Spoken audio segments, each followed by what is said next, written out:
Hello. Today I'm going to be talking to you guys about Thailand. A lot of its cultural aspects, some fun facts, and overall the marketing segment in Thailand. Starting off with some fun facts about Thailand. Thailand is the only country in Southeast Asia never to be overtaken by European control.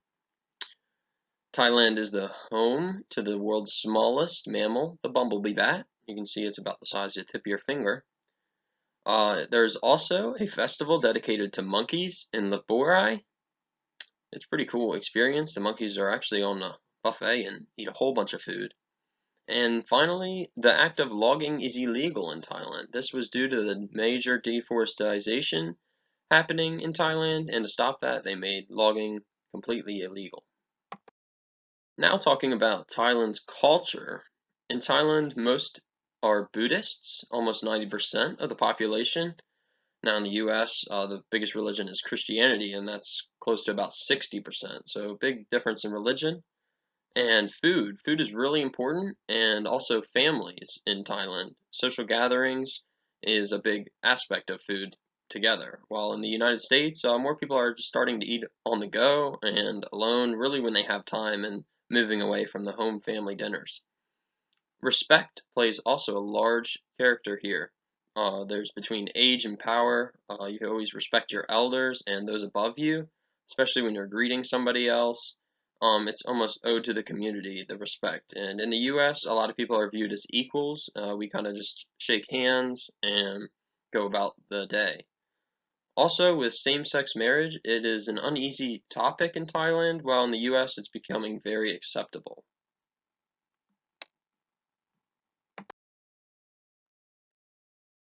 Now, the marketing activities. This is kind of Thailand's marketing activities compared to the United States. In the US, many companies focus on the individual, but in Thailand, one needs to focus on the family and group as well as the individual because family ties are really strong here.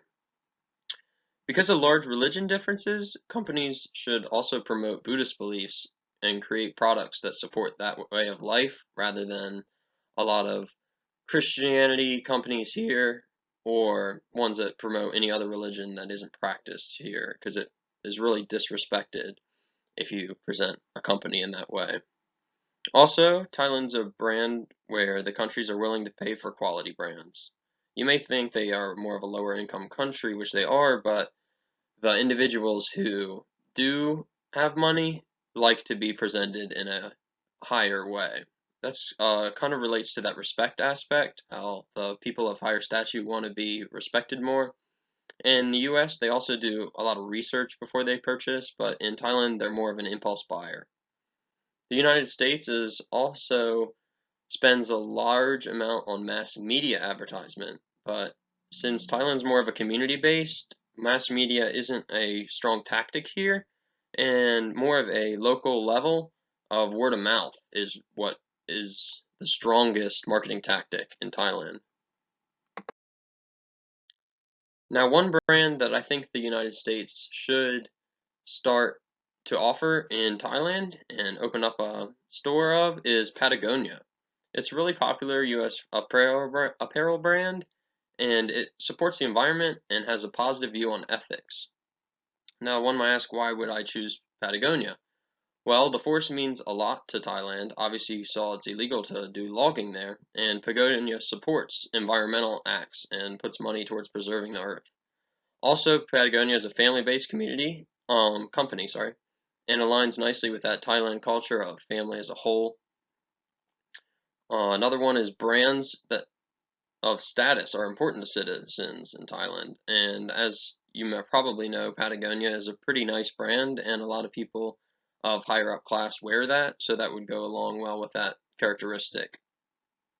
Lastly, the used clothing is available on the site for more affordable pieces. So if you might not be able to afford the brand new Patagonia, they really encourage buying used Patagonia on their website to help save the planet, and that might help get the lower income people involved as well. Now talking about the Patagonia market segment, the demographic area, it's male and female for Patagonia. They range from 16 to 40 in a middle high income class, so roughly your around 20s to 30s is your high main priority. These are usually full-time employed individuals, and sometimes whole families buy their clothing, or sometimes just that sole individual. Now, psychographic, usually their buyers are people who care about the environment and the impact it has. They really kind of want to be noticed, so they want to be seen in that Patagonia. They're like, oh wow, you support the earth and you have positive views. The geographic, really, people in cities wear it and rural areas. The people out there adventuring in the mountains and in their small towns support the cause because it's their area around them that's getting the help, and the people in the city like to wear that as well, kind of to show that off that they care as well, even though they live in the city.